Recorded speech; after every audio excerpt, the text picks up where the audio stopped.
విజయవాడలో ఒక 3 BHK లేదా 4 BHK ఫ్లాట్ చూస్తున్నారా? అయితే ఇది బందర్ రోడ్ కి దగ్గరగా ఒక మంచి ప్లెజెంట్ లొకేషన్ లో సేల్ కి వచ్చిన గేటెడ్ కమ్యూనిటీ ప్రాజెక్ట్.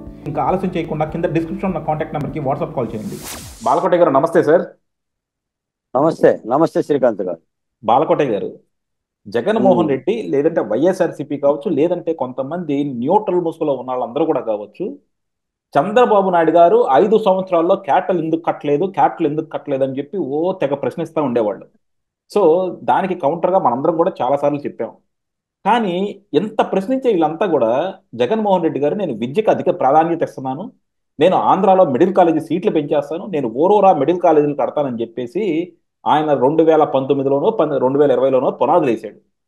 కానీ ఈ రోజుకి కూడా ఆ మెడికల్ కాలేజీలు ఎక్కడా పూర్తయిన దాఖలాలు లేవు. అవి పూర్తవలేదు సార్. ఈ మెడికల్ కాలేజీలు కట్టడమేమో కానీ ప్రతి ఊర్లో వైఎస్ఆర్సీపీ ప్యాలెస్ కట్టాడు, ఋషికొండ మీద వాళ్ళకు ఒక ఇంద్రభవనం కట్టుకున్నాడు.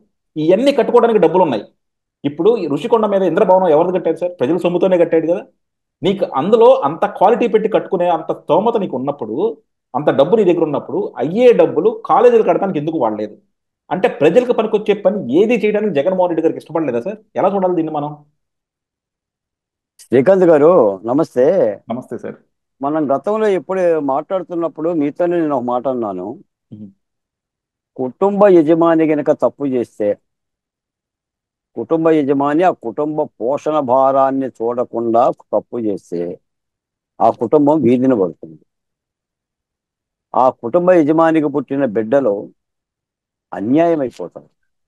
వాళ్ళకు చదువులు ఉండవు, ఉపాధి అవకాశాలు ఉండవు, పెళ్ళిళ్ళు కూడా కావు. రాష్ట్రం కూడా అలాగనే ఉంది. రాష్ట్రానికి సంబంధించిన అధిపతి, ముఖ్యంగా ముఖ్యమంత్రి అనే వ్యక్తి కుటుంబ యజమాని లాంటి.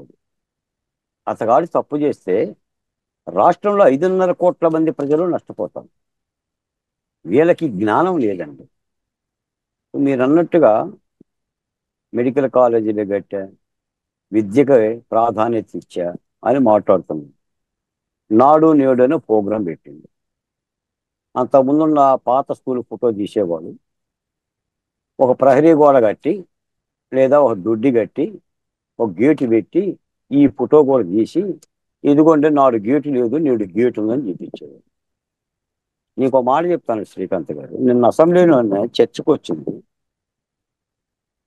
సాక్షాత్ పెయ్య వెంకటేశ్వర ఆర్థిక మంత్రి, ముఖ్యమంత్రి చెప్పిన మాటలు. ఆంధ్రప్రదేశ్ అప్పు అక్షరాల 9,75,000 కోట్లు అండి. 9,75,000 కోట్లు.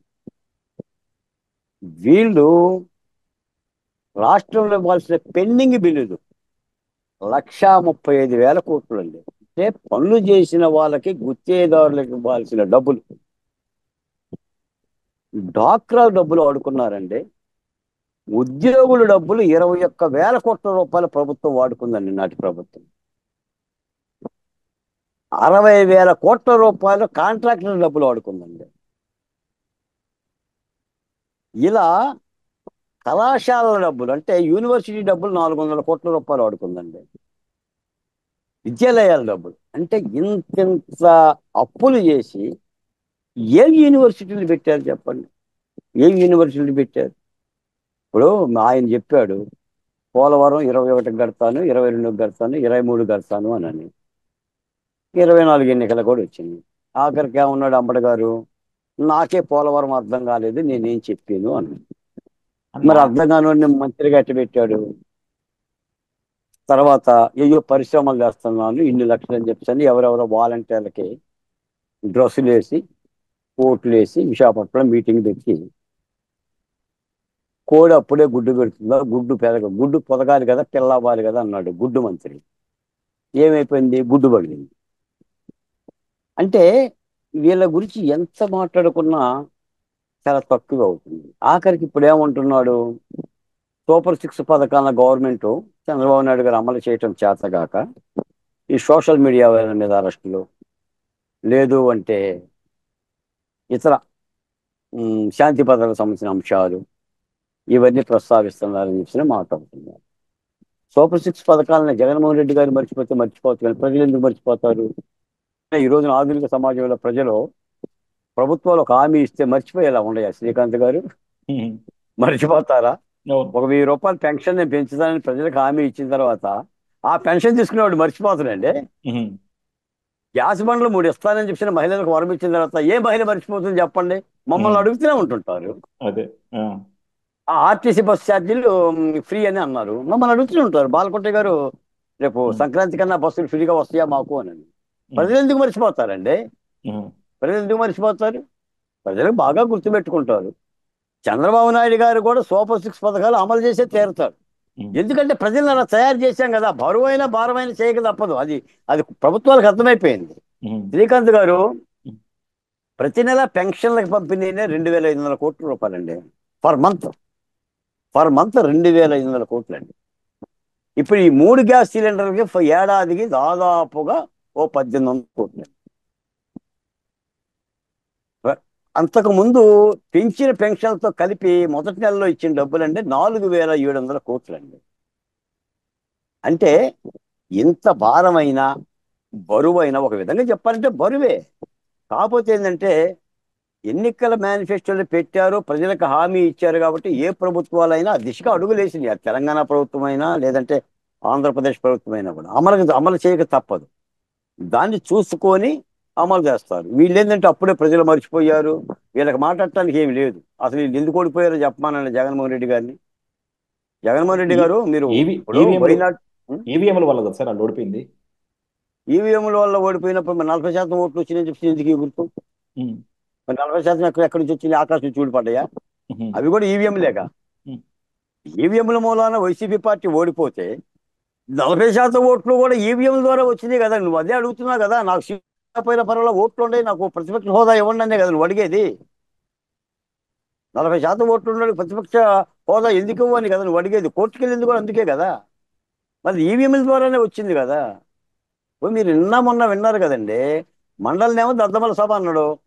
ఇప్పుడు దద్దమల సభ ఏమో ఉద్దండూరు సభ అయింది. శాసనసభ ఉద్దండూరు సభ ఏమో దద్దమల సభ అయింది. నేను పోను, నేను రాను అని ఆయన అసెంబ్లీ మీద అడిగిండు, బొంగమూతి పెట్టిండు. ఉమ్. ఎక్కడ అసెంబ్లీకి పోతే 124 మంది నిలబడి చూపులతో గుచ్చి గుచ్చి చంపుతారని భయం. కుచ్చి కుచ్చి చంపుతారా? ఒక్కసారి మరి అంతే కదా. ఒక్కసారి 124 మంది ఎమ్మెల్యేలు లేచి ఆ. అలా చేతులు పెట్టి జగన్మోహన్ రెడ్డి గారికి నమస్కారం అని అన్నారు అనుకోండి, అవుట్. ఆ. ఇంకే ఉంది సార్, చిరునవ్వులతో చంపేస్తారు. ఆ. ఏదో బాలకృష్ణ ఏదో సినిమాలు అంటాడు, ఉమ్. కంటి చూపుతో చంపేస్తాను అని. కత్తులతో కాదురా, కంటి చూపుతో ఆ, చంపుతా అంటాడు. ఆ. అంతే కదా. మరి ఇప్పుడు ఆ. స్పీకర్ గా రఘురామకృష్ణరాజు గారు పైన కూర్చొని ఉండండి, ఉమ్. కింద ఎవరు కూర్చోవాలి? ఉమ్. జగన్మోహన్ రెడ్డి గారు కూర్చోవాలా? ఆ. ఆయన చాపకోసారి లేచి నిలబడతా ఉంటుంటాడు, అసలే హైట్ కదా. ఆ. ఇంకా ఎత్తులో బా ఆ, ఇంక బా- ఇంక అలాగే. ఇంకెత్తుగా కావాలని నిలబడతాడు రఘురామకృష్ణరాజు, మనకు తెలుసు ఆయన గురించి. ఉమ్. లేదా హాయ్ అని చెప్పి ఒక సిలుపు సంజ్ఞ చేస్తాడు, ఉమ్. అయిపోతాడు. ఇంకేముంది? ఉమ్. తర్వాత ఇంకో స్పీకర్ మన అయ్యన్న పాత్ర గాడు. ఉమ్. అయ్యన్న పాత్ర గారి పరిస్థితి కూడా అంతే కదా. ఆయన ఇబ్బంది పెట్టాడు కదా. అవును. అసలు చంద్రబాబు నాయుడు గారి ముఖం ఏం చూస్తాడు ఈయన? పవన్ కళ్యాణ్ గారి ముఖం ఏం చూస్తాడు ఈయన? అరెస్ట్ చేసిన వాళ్ళు అందరూ ఉన్నారు కదా అక్కడ, ఆ. వాళ్ళందరూ ముఖాలు ఏం చూస్తారు? అందుకని ఆయన, అరే బాబోయ్ మనం ఈ సభకు మనం పోలేము, మనం పోతే మన తూపులతోనే ఏదేదో చేసేస్తారని చెప్పేసి అని ఆగిపోయాడు. మొన్న ఈ మిగిలిన 10 మంది ఎమ్మెల్యేలు వెళ్ళారు, శ్రీకాంత్ గారు వెళ్ళి, ఆ. జగన్మోహన్ రెడ్డి గారు మీరు రాకపోయినా పర్వాలేదు మేము వెళ్తామండి అని అన్నారు. ఆ. పవిత్రమైన ఆలయంలో కాలు పెట్టి పొర మీనంత మైకి పట్టుకొని అధ్యక్ష ఆ. అని అందామని అనుకున్నారు వీళ్ళు. ఉమ్. వెంటనే జగన్మోహన్ రెడ్డి లేదు లేదు లేదు నేను వచ్చాను మీరు పోవాలన్నాడు. ఉమ్. వారు నాయన ఈ మనిషి ఎక్కడ ఈయన మారడరా బాబు అని చెప్పేసి అని పాపం వాళ్ళు అంతే. కొత్త ఎమ్మెల్యేల పరిస్థితి మామూలు బాధ కాదండి. ఆ. ఆ చెప్పకూడదు కానీ అదే. ఆ, మనం కూడా అంతే కొత్త కొన్ని కొత్త. కాదు, కొత్త కొత్త పెళ్లి కొడుకు వచ్చిన బాధలు ఉంటాయి కదా. అదే అదే. ఎదురుకుండా ఉంటది, ఆ ఏం చేయలేరు. ఆ ఆ. ఇప్పుడు ఎన్నో ప్రమాణాలు చేసి ప్రజలకి హామీ ఇచ్చి ఒక ప్రజాస్వామిక వ్యవస్థలో ఆ అందమైన దేవాలయానికి వెళ్ళి తాను కూడా అసెంబ్లీలో పాల్గొవాలి అని చెప్పేసి అనే కోరికలు ఉన్న ఒక అసెంబ్లీ ఎమ్మెల్యేల పరిస్థితి మీరు అర్థం చేసుకోండి. ఉమ్. కాబట్టి ఈయన ఎంత చేసినా నేనేదో చేశాను, ఏమీ చేయలేదండి. ఉమ్. ఆయన చెప్పినట్టుగా ఆంధ్రప్రదేశ్కు అప్పులు దాదాపు 10 లక్షల కోట్ల రూపాయలు చేశాడు. 34 సార్లు బటన్ నొక్కి 2,74,000 కోట్ల రూపాయలు పంచాడు. ఉమ్, 10 లక్షల కోట్లలో 2,40,000 కోట్లు తీస్తే ఎంత మిగులుతాయో ఆయనే చెప్పాలి. ఉమ్, దానికి తోడు అసలు రాష్ట్ర ఆదాయం ఏటా 90,000 కోట్ల రూపాయలు ఉంది. 5 ఏళ్ళకి ఈ ఒక 5 లక్షల కోట్ల రూపాయలు. మరి వీటిని ఏం చేశాడో చెప్పాలి. ఆ ఉమ్, ఋషికొండ ఎందుకు కట్టాడో చెప్పాలి. అమరావతిని ఎందుకు పాడు చేశాడో చెప్పాలి. ఏముందండి, జగన్మోహన్ రెడ్డి గారు భారతీ రెడ్డి గారి కోసం కట్టిన అలకపాన్పు ఖరీదు 1,70,00,000 అంట. ఉమ్, 1,70,00,000 రూపాయల ఖరీదు కలిగిన అలకపాన్పు మీద మరి ఉమ్, భారతిరెడ్డి గారు సేద తీరతారో, ఈయన సేద తీరతారో, ప్రజాసొమ్ముని పోనీ ఆ సొంత సొమ్ముతో కొట్టుకుంటే మనం ఏం అనుకునే వాళ్ళం కాదు. ఉమ్, ఆడుదాం ఆంధ్రం చెప్పి 101 కోట్ల రూపాయలు రోజా గారు ఆడేశారు కాల్తో. ఉమ్, ఉమ్, ఈ బాల్ ఖరీదు ఎంత తెలుసా? ఉమ్. బాల్ వచ్చి 400, అవునా? బ్యాట్ ఆ, వచ్చి 700. ఆ, ఆ, ఉమ్, ఆడుదాం అంటాం, బ్యాట్ తీసుకోవటం, కాసేపు అడగటం, ఒక 10 కోట్ల రూపాయలు డ్రా చేసుకోవటం. ఉమ్, ఒక్కారండి. కాబట్టి నేను ఈ అసెంబ్లీలో ఉమ్, రాజకీయ నాయకుల రికవరీ చట్టం కూడా తీసుకురావాలని డిమాండ్ చేస్తున్నామండి. ఉమ్, ఎందుకంటే ఒక ఉద్యోగస్తులు అలా తప్పు చేస్తే సస్పెండ్ చేస్తున్నారు. ఒక ఉమ్, సాధారణమైన పౌరుడు తప్పు చేస్తే కేసు కట్టి లోపలేసి జైలు పంపిస్తున్నారు. ఉమ్, మరి ప్రజాప్రతినిధిగా, ఎమ్మెల్యేలుగా, మంత్రులుగా ఉన్న వాళ్ళు తప్పు చేస్తే మరి రికవరీ చేయరండి.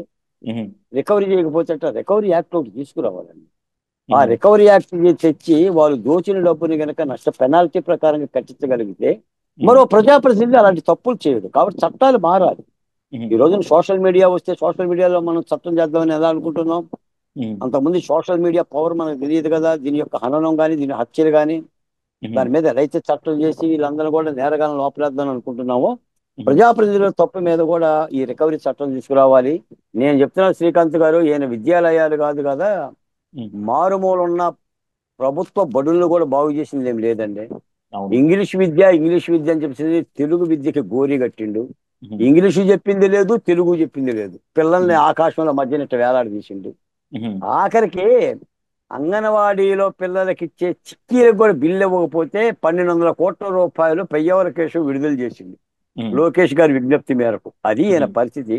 ఉమ్, కాబట్టి రాష్ట్రం గాడి తెప్పింది. మరి ఈ గాడి చాలా పెనుపారం. అదే చంద్రబాబు నాయుడు గారు అంటున్నారు, ఉమ్, అసలు తగ్గే కొద్దీ వస్తా ఉన్నాయి, దీన్ని ఎలా గాడిని పెట్టాలో అనేది ఇక నా ఆలోచనతో ఏదో చెయ్యాలి అని వాళ్ళు కూడా ఉమ్, నెత్తి పట్టుకుంటున్నారు. చంద్రబాబు నాయుడు గారు నెత్తి పట్టుకొని ఒక్కోటి వస్తున్నట్టే భయపడిపోతున్నారు. ఉమ్, కాబట్టి ప్రభుత్వం మరి ఎలా చేస్తుందో ఏంటో, మరి గాడిలో ఎలా పెడుతుందో కూడా చూడాలి. ఇప్పటికే ఆ ప్రక్రియ కొద్ది స్టార్ట్ అయ్యింది.